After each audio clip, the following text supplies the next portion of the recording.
What is up, YouTube? Real quick, not to you, YouTube, Brett Novak. I doubt you're going to see this, but if you do, I want to say thank you for the kind words, and you're welcome for the kind words. Now to the rest of YouTube, we're going to be talking about trends today. I don't understand half of them. Some of them are really weird, some of them are pretty cool. Sorry there's no skating today, it's kind of been a rainy day. I ended up getting a little hurt at work. Things suck, whatever. But we're talking about trends today. I have a bunch in mind, and I'm going to separate this into sections. The good ones, the bad ones, and the ones I really hate. So we're going to start with the good ones. Slappy grinds. I can do a frontside 50 slappy, backside 50 slappy, sometimes a frontside 5-0, and a board slide slappy. If you guys don't know, a slappy is when, instead of popping into a grind on a small ledge or a curb, you just slap your trucks in, just driving them in as hard as you can. A lot of old guys do this, like older generation skaters, because at the time that they started skating, popping the board was pretty difficult. But trucks can break doing this, that's why I don't do them that often, because East Coast curbs aren't really built for slappies. But they are really cool. Same things with the new version of them, where you're doing the nose bash, where you're getting into nose slide. Those are pretty cool. People are showcasing skill by doing that. Most of them do a switch, nose slide, pop 270 out, and the pop is insane. So slappies, I don't get why people hate them, because very few people can do them, and I don't know why they're considered trendy, because very few people can do them, and especially make them look good. So if you can do them and make them look good, then don't ever stop. That's slappies. Number 2, no complies. I love doing no complies. They are one of the most fun tricks to do. You can get extremely creative with them. My only complaint in the trendy world of people doing no complies is a lot of people now do a frontside no comply, set the board fully on the ground, and then step on it. But they do that quickly, and in their head it's a land, when in truth all you did was do the trick very slowly and not land it. So I suck at frontside no complies. I rather no comply down a stair set, which I can do, than do a frontside no comply. I just suck at them, because jumping on that in mid-rotation is difficult, at least for me. But a lot of kids can do it. Now, when no complies look good, especially, is right after like a hardcore trick, like say Luan Oliveira tray flip to 10 stair, and then he does it really quick. That looks really cool, and it makes it look like everything was super easy for him. But I do really enjoy doing no complies, and they've been around for years, so I don't know why they're considered trendy now.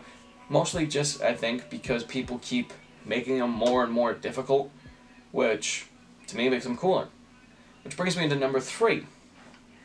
Sex changes.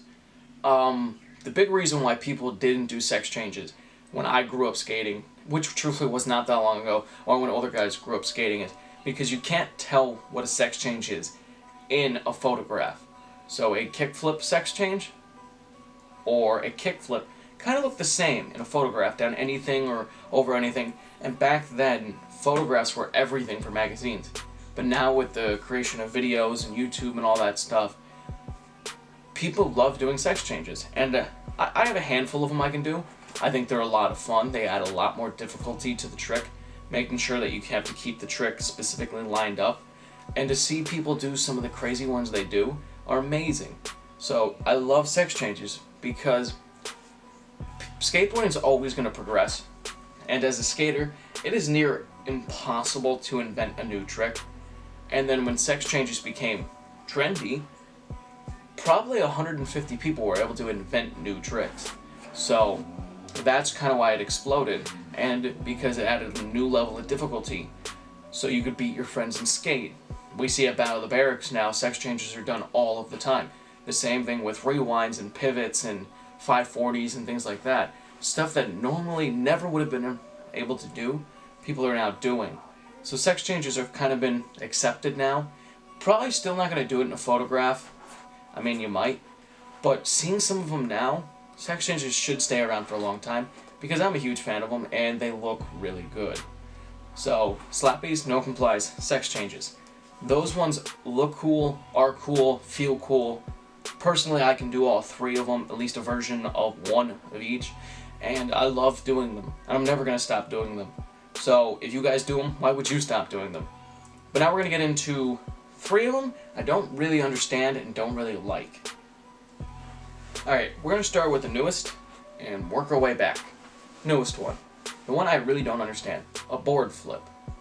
Well, I don't have my complete setup upstairs in my apartment with me, but I got this broken board. Board flips make no sense to me why this is entertaining to do, or why people enjoy doing it, or being risque about it. To me, it's completely stupid. I do a bunch of board flips in old school tricks, so they do have a time and place. There is no problem doing a board flip within a trick. Or if you were just doing it because you're bored, you keep flipping it, as you're thinking. I understand that. But people now doing it over bridges and off of buildings. First off, never do a board flip off of a building. Because if you're 10 stories up, so you're roughly 100 feet in the air, and you dropped it, what if it hit someone on the fall down? Well, you'd feel terrible, and that would really hurt. Think about how heavy a skateboard is. Potentially could kill the person. So, I don't get them. I think they're stupid. Of course, Braille is making it more difficult to stay away from these trends because they keep doing it as a joke because they think it's funny, which, if you do it in a video quick, that's funny. I think it, why not? But if you're legitimately doing a full video just about board flipping, that's where I find an issue. And it's the same with all of these. So, I don't know. Go out and learn a new old school trick, throw a board flip in it. I do a bunch of them. They're a lot of fun. To me, that's okay. Second one. Fidget spinners. I do not understand why these are in skate videos. Because they have bearings. These, I only have one because my girlfriend wanted one, and it was like cheaper if she got 2 of them, so I have one. But I barely use the thing. They're meant for if you're fidgety, to play with it. So when I get fidgety, I usually play with my handboard, whether it's on the carpet, on a piece of plywood, or on this table. I'm usually playing with that. If not, I have a practice butterfly knife that has no blade. I play with that a bunch. That's my ways of fidgeting, because I always want to get better at something instead of just literally spinning this. Just, ooh. So, if you start learning tricks with it, okay. But skate videos, I don't think that should be in. Braille made this super difficult to avoid because they did, 6 videos on it specifically? So, I never mind something in passing if you say, hey guys, I just bought my new fidget spinner, check it out. And then you move on with a vlog or something. Not an entire video based off of that. Because it has no place in the skate world. Now, it might have a place to me. I remember years ago when Fidget Cube came out, and I thought that was the most retarded thing because one piece of the cube is literally a pen, so you can click it. You just carry a pen around with you. But most people, because of fidget spinners, think they fidget. They bought one, they're like, oh, I need this, I fidget all the time. Not everyone fidgets.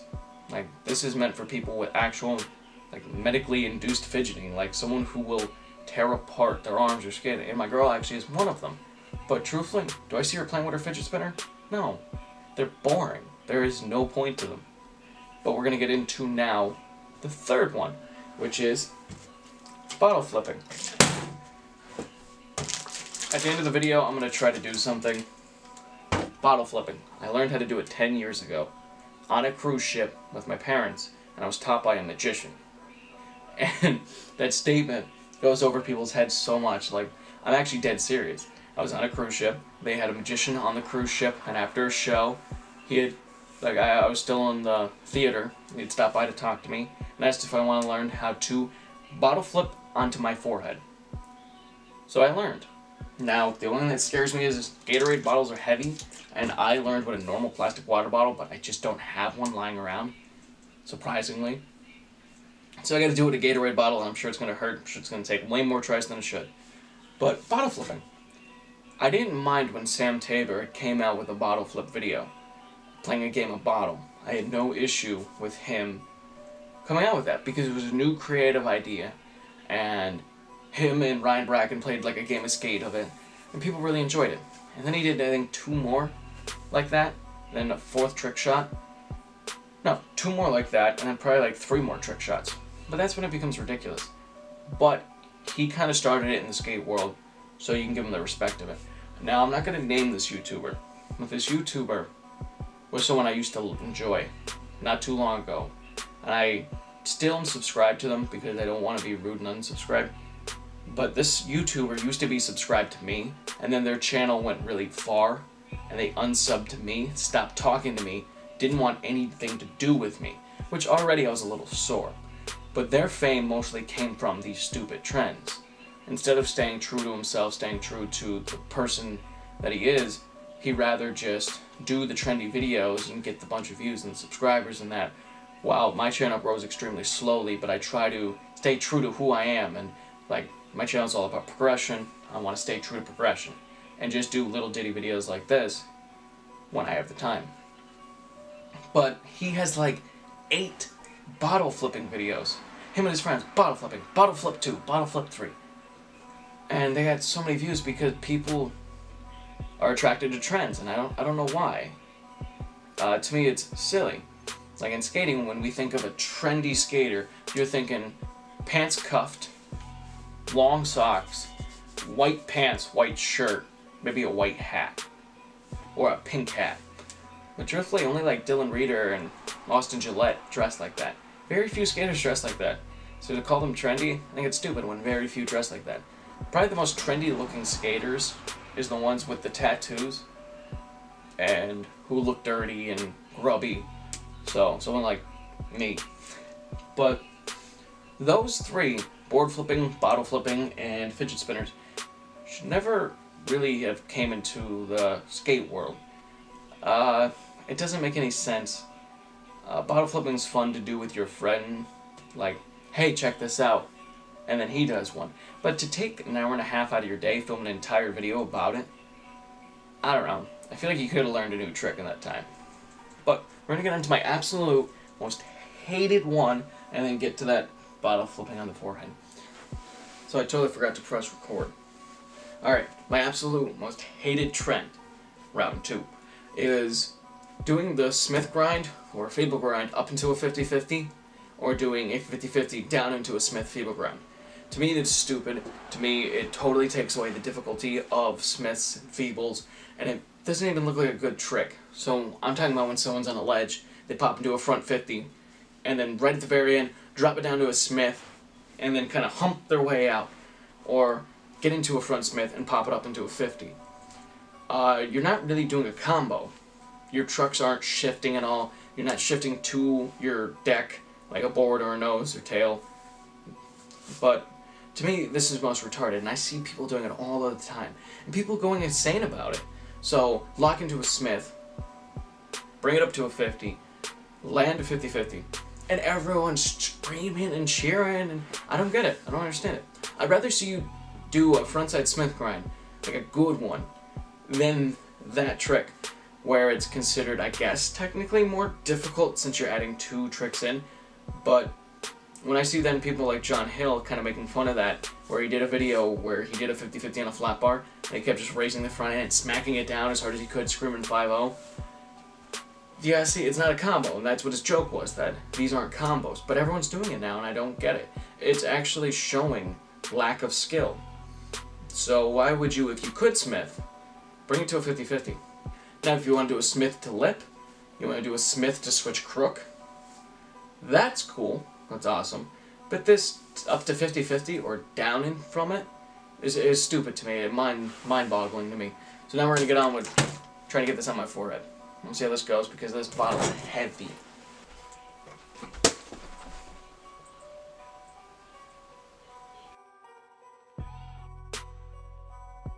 Alright YouTube, my forehead hurts. Actually, I did it once before, took about 50 tries, and turns out my head was cut off in the shot. So I did it a second time. Thank you guys for liking, commenting, and subscribing. If you want to see the bonus clip, it's just going to be me getting hit in the head a few times with a bottle. As always guys, keep killing it, and have a great day.